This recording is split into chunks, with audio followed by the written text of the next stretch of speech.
Bismillahirrahmanirrahim. Assalamualaikum warahmatullahi wabarakatuh. Bagaimana kabarnya salih-salihah? Siap untuk belajar lagi? Hari ini kita akan bersama-sama belajar tematik bahasa Indonesia dengan referensi IPS. Yuk disiapkan buku IPS-nya. Kita akan membahas tentang lingkungan buatan. Lingkungan buatan adalah lingkungan yang dibuat oleh manusia.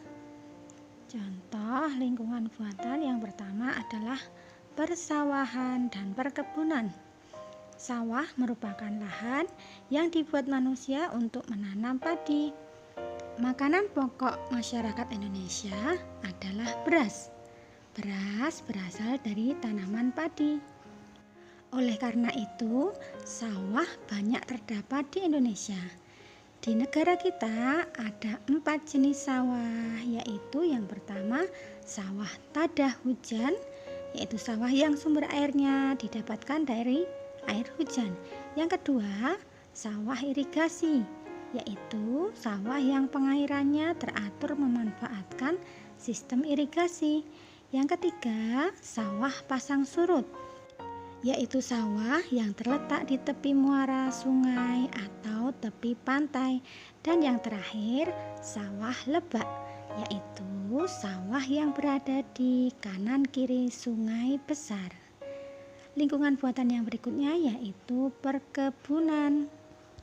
Perkebunan adalah lahan yang ditanami tanaman tertentu oleh manusia. Tanaman perkebunan misalnya teh, karet, kopi, kelapa sawit, dan tebu. Hasil olahan tanaman-tanaman tersebut bermanfaat untuk kebutuhan manusia.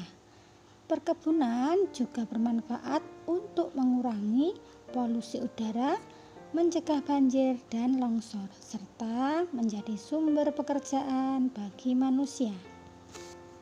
Lingkungan alam yang berikutnya yaitu pemukiman.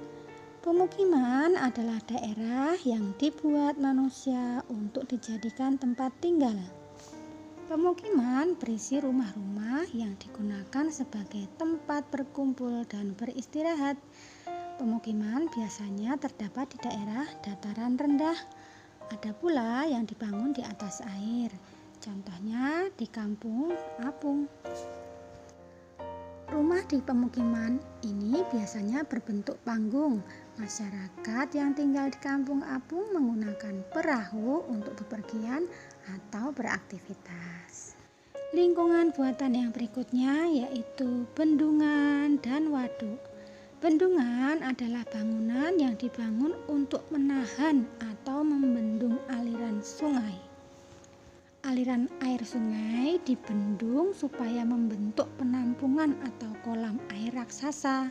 Penampungan atau kolam air raksasa itu yang disebut dengan waduk. Nah, yang terkenal ada Waduk Gajah Mungkur dan Waduk Panohan. Waduk adalah salah satu contoh dari danau buatan. Waduk dapat dimanfaatkan sebagai pembangkit listrik tenaga air, budidaya ikan, dan pengairan pertanian. Selanjutnya adalah jalan dan jembatan. Jalan adalah lingkungan buatan yang dibuat manusia untuk menghubungkan satu tempat ke tempat yang lain. Sedangkan jembatan adalah bangunan yang menghubungkan dua tempat yang terpisah. Biasanya jembatan dibangun di atas sungai atau danau. Tapi saat ini juga sudah ada jembatan atau jalan yang dibangun di atas laut atau selat. Misalnya kayak di Madura sekarang ada jembatan Suramadu. Nah, yang selanjutnya adalah taman kota. Taman kota adalah sebidang tanah yang ditumbuhi rerumputan atau pepohonan di tengah kota.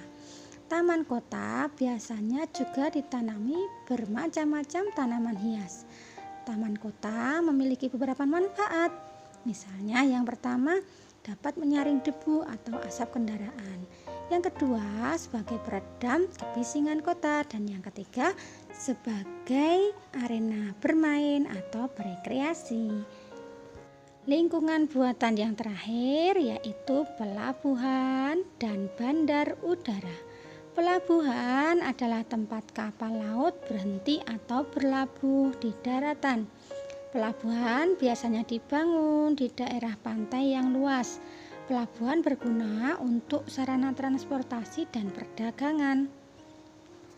Selanjutnya, bandar udara adalah tempat pesawat terbang lepas landas dan mendarat. Bandar udara berguna sebagai sarana transportasi dan memperlancar arus mobilisasi manusia serta barang. Contoh bandara yang ada di Indonesia, misalnya Bandar Udara Soekarno-Hatta di Cengkareng, Bandar Udara Niat di Kulon Progo di Yogyakarta, dan Bandar Udara Ngurah Rai di Bali. Anak-anak pernah naik pesawat? Pasti pernah ke bandara. Nah, salih-salihah, dari ketujuh lingkungan buatan tadi, lingkungan buatan apa saja yang pernah kalian datangi? Macam-macam ya, alhamdulillah. Nah, salih-salihah, untuk tugas hari ini gampang saja kok. Silahkan kalian menuliskan 4 jenis sawah yang ada di Indonesia yang tadi pernah kita bahas ya. Boleh lihat buku di halaman 9. Nah, ditulis jenis sawahnya apa saja di buku tulis, kemudian difoto, kirimkan ke ustazah. Alhamdulillahirrahmanirrahim, tuntas sudah pembelajaran kita hari ini. Mohon maaf jika ada salah dan khilaf dari ustazah. Ustazah tutup dengan salam. Wassalamualaikum warahmatullahi wabarakatuh.